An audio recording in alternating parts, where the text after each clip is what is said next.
प्रश्न यही कि आपको हर चीज में मुस्लिमों के खिलाफ साजिश क्यों नजर आती है? अगर किसी बिल में सरकार सुधार लाने की कोशिश कर रही है, मुसलमानों के खिलाफ साजिश कहां है, क्या है? आप पर सरकार का आरोप है कि आप सिर्फ वोट बैंक की पॉलिटिक्स कर रहे हैं। रुको जरा, सब्र करो। आपका जवाब?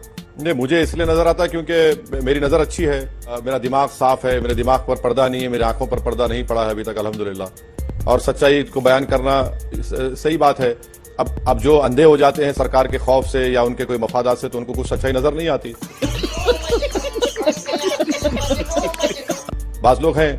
अब आप मैडम मुझे बताइए कि जो सरकार ये कर रही है और ये कह रही है कि वक्फ बाय यूजर नहीं होगा, क्यों नहीं होगा भाई वक्फ बाय यूजर? जब हिंदू समाज में एंडोमेंट की जो मंदिरें हैं कस्टम और यूसेज की बिना पर वो मंदिर हो जा सकती है, तो वक्फ बाय यूजर मस्जिद और मंदिर नहीं होगी। पूरे गांव की जमीन पर वक्फ बोर्ड ने दावा कर दिया है। आज संसद में रिजिजू साहब ने उसका हवाला दिया, हमने भी फैक्ट फाइंडिंग की, ऐसा सच है। इस सेक्शन को लेकर आपका क्या कहना है? जो सेक्शन 40 है, ताजमहल हो, तमिलनाडु का 1500 साल पुराना मंदिर हो, अभी तक अगर वक्फ बोर्ड को लगता है कि कोई जमीन वक्फ की संपत्ति है, तो ये साबित करने की जिम्मेदारी उसकी नहीं है, बल्कि जमीन के असली मालिक की होती है। बिल में संशोधन के बाद वक्फ बोर्ड किसी भी संपत्ति को अपना नहीं कर पाएगा, और वो ट्राइब्यूनल अगर नहीं, ट्राइब्यूनल में जो वक्फ ट्राइब्यूनल है वहां से नहीं होता है, तो हाईकोर्ट तक जाने का। अब आप सोचिए, ऐसा ट्राइब्यूनल जिसके खिलाफ आप देश की अदालत में जा नहीं सकते हैं, जिसके फैसले के खिलाफ, ये कैसी मनमर्जी चल रही है? ये क्यों चलेगी? मैडम देखिए, सबसे पहले तो आपको जो ये इंफॉर्मेशन दे रहा है उसको पहली फुर्सत में निकाल दीजिए आप, क्योंकि वो सरासर झूठ बोल रहा है। लगता है इंफॉर्मेशन देने वाला मोदी जी का चमचा नजर आ रहा है। ट्राइब्यूनल जो एग्जिस्टिंग ट्राइब्यूनल है, डिस्ट्रिक्ट सीनियर जज सुप्रीम हाई कोर्ट के सीजीआई अपॉइंट करते। एक आदमी होता है जिसको जो मुस्लिम जूरिस्प्रूडेंस जानता है, दूसरा एक एमिनेंट स्कॉलर। वो जजमेंट जो ट्राइब्यूनल का आता है भी, उसके खिलाफ आप हाई कोर्ट जाते हैं, कोई रोक टोक नहीं है। कैसे जाते हैं? रिवीजन पिटीशन डालते हैं। रिवीजन पिटीशन में पेटेंट इलीगैलिटी आपको दिखाना पड़ता है। मोदी जी ये कह रहे हैं कि अब ट्राइब्यूनल में रिटायर्ड डिस्ट्रिक्ट जज होगा और रिटायर्ड गवर्नमेंट एम्प्लॉय होगा। मेरे को यह बताइए कि डिस्ट्रिक्ट कलेक्टर के ऑर्डर के खिलाफ, अच्छा रिटायर्ड डिस्ट्रिक्ट जज ना भी हो, एक आदमी से ट्राइब्यूनल चलेगा और उस जजमेंट के खिलाफ आप अपील करेंगे। अरे हम ये कह रहे हैं कि रिवीजन में क्या है बुरी बात, बताइए। कोई रोक टोक नहीं है, झूठ बोल रहे हैं आपसे। अब रहा सवाल उस गांव का जो जिक्र कर रहे हैं, मैडम 8 लाख 9 लाख प्रॉपर्टीज में किरण रिजिजू साहब को अपना होमवर्क करना चाहिए था। उनको ऐसे 1000 प्रॉपर्टीज दिखाना था। मीडिया को सेलेक्टिव लव लेटर्स दे रहे हैं कि देखो ये 15 प्रॉपर्टी, हैदराबाद में 2, तमिलनाडु में एक, लखनऊ में 1। अरे भैया, सरकार, सर्वे कमिश्नर सरकार का है, वक्फ बोर्ड का नहीं है। गजट इशू करती है सरकार। आप जो सेक्शन 40 का हवाला दे रहे हैं, सीईओ का काम यह होता है कि जितने अनयूज प्रॉपर्टीज हैं वक्फ बोर्ड के, उसको कैसे इस्तेमाल करना। आप तो वो भी छीन लिए और वो भी कह रहे हैं कि मुसलमान नहीं होगा। ये समझने की जरूरत है, ये सरकार का झूठा प्रोपेगेंडा बहुत ज्यादा है। ये व्हाट्सएप यूनिवर्सिटी के माहिर हैं, तो ये समझते हैं कि कुछ भी बोल देंगे और हमारे कान में फूल है, हम उसे यकीन कर लेंगे। वाह वाह, बहुत ताजमहल की जमीन पर भी वक्फ बोर्ड अपना दावा कर रहा है, तो वक्फ बोर्ड की जमीन है वो। अच्छा, एक मिनट सुनिए। ताजमहल के अंदर मस्जिद है, मस्जिद नरेंद्र मोदी की होगी, असदुद्दीन ओवैसी की होगी। अच्छा, जो ताजमहल पे दावा कर रहे हैं वो सुन्नी वक्फ बोर्ड, वो उसका सीईओ कौन है, अपॉइंट कौन करते हैं? जुफैर फारूकी साहब। जुफैर फारूकी साहब को बड़ी तारीफ कर रहे थे आप ही के चैनल पर लोग, जब वो 5 एकड़ जमीन मिली वो मस्जिद बनाना चाह रहे। अरे वो तो गवर्नमेंट का आदमी है, वो जाके कर रहा है, मैं क्या कर रहा हूं? वो कर रहा है तो उनसे पूछिए ना। और वो जाकर कह रहे हैं कि हमारे पास डॉक्यूमेंट्स है। आप नहीं मानते, ठीक है, नहीं मानिए।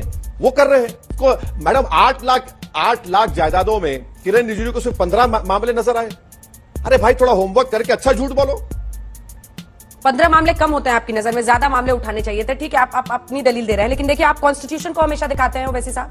आप कहते हैं संविधान से ही देश चलेगा, लेकिन देश में धर्म के आधार पर ट्रिब्यूनल सिर्फ वक्फ बोर्ड वाला ट्रिब्यूनल है, नहीं तो आर्म्ड फोर्सेस ट्रिब्यूनल है, एनजीटी है, इंडस्ट्रियल ट्रिब्यूनल है, इनकम टैक्स अपीलेट ट्रिब्यूनल है।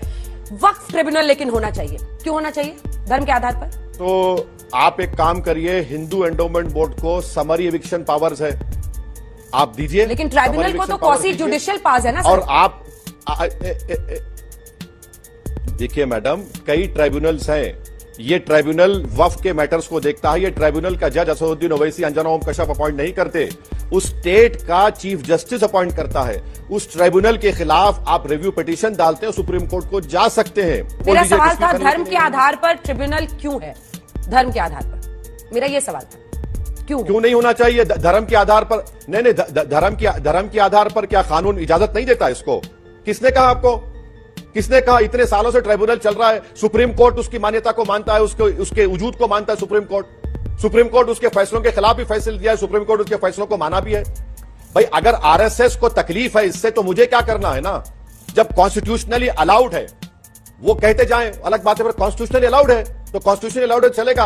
वक्फ की जमीन जो है मैडम, वो पब्लिक की, वो प्राइवेट जमीन है, गवर्नमेंट की जमीन नहीं है। मुसलमानों ने उसको अपने पैसों से एक्वायर करके वक्फ के हवाले की है, गवर्नमेंट से कब्जा करके नहीं लिए मुसलमानों ने। सरकार सिर्फ ये कह रही है कि हम इसमें ट्रांसपेरेंसी लाना चाहते हैं। बोर्ड के पुनर्गठन से बोर्ड में सभी जो वर्ग हैं उनको शामिल किया जाएगी, महिलाओं की भागीदारी बढ़ेगी, मुस्लिम बुद्धिजीवी होंगे, महिलाएं हैं, शिया, बोहरा जैसे समूह लंबे समय से कानूनों में बदलाव की मांग कर रहे थे, सबको शामिल किया जा रहा है। इसमें क्या आपत्ति है आपको? नहीं, बिल्कुल नहीं है। मैंने तो कहा ना कि बिल्किस बानो को और जकिया जाफरी को मेंबर बनाइए ना। क्या पहले मुस्लिम महिला मेंबर नहीं बन रही थी? कौन ये कितना झूठ बोलेंगे ये लोग? क्यों झूठ बोलते हैं इतना? आप एक मुसलमान को टिकट नहीं देते, एक को दिए, जमानत नहीं बचा पाया मल्लापुरम में। प्रधानमंत्री हमारी महिलाओं को बोलते हैं कि बच्चा पैदा करने वाली मशीनें हैं। प्रधानमंत्री हमारी महिलाओं को कहते हैं कि हमारे हिंदू बहनों के गले से छीना हुआ मंगलसूत्र उनको दिया जाएगा। सर एक आखिरी सवाल अपने आप को पूछने से रोक नहीं पा रही हूं, आखिरी रहेगा ये, पक्का आखिरी रहेगा। एक मुराद मेरी भी है कि कभी आप जरूर पूछिए। एक मुराद मेरी भी है कि क्या इस जीवन में कभी मैं ओवैसी साहब की जुबान से हिंदुओं के खिलाफ हो रहे अपराधों पर सुनूंगी। फिलिस्तीन तो कई बार सुना, देश की चर्चा कई बार सुनी, बांग्लादेश पड़ोसी देश जहां पर हिंदुओं पर अत्याचार हो रहा है, कभी आपकी जुबान पर हिंदुओं के लिए कुछ बोल निकलेंगे? मैं आपसे रिक्वेस्ट करूंगा, मेरे ट्विटर टाइमलाइन पर जाइए, मैंने क्या ट्वीट किया मैं आपको, प्लीज मुझे इजाजत दीजिए। आपने बड़ी मेहरबानी की मुझसे सवाल करके। मैंने क्या कहा ये सुन लीजिए आप। असदुद्दीन ओवैसी ने क्या कहा? मैंने तो खुलकर कहा कि the reports of minorities being attacked in Bangladesh are concerning. The government and authorities of Bangladesh have a duty under international law to protect the life, limb and property of minorities. There are also reports that many from the country's majority community are protecting the homes and place of worship of minority communities. This should be the norm. मैंने कहा है madam, ये मेरे interview में नहीं बोलते हैं ना, मेरे इंटरव्यू में फिलिस्तीन करते रहते हैं आप, यही दिक्कत है। अरे आपने पूछा तो बांग्लादेश के बारे में हमने कह दिया। हमने कहा कि कामयाबी क्या है? कामयाबी यह है कि इंसान फना हो जाए, तो मेरी नजर में वो कामयाबी है। जालिमों के जुल्म से डर के जिंदा रहना कामयाबी नहीं है। और बांग्लादेश में जितने हमारे हिंदू भाई हैं, बांग्लादेशी हिंदू हैं, बांग्लादेशी उनके मंदिर हैं, उनको लोग रोक रहे हैं। और वहां की सरकार का काम है, वो माइनॉरिटीज है, इंटरनेशनल कवेनेंट्स हैं, यूनाइटेड नेशन के कई रेजोल्यूशन है, उसको फॉलो करना जरूरी है।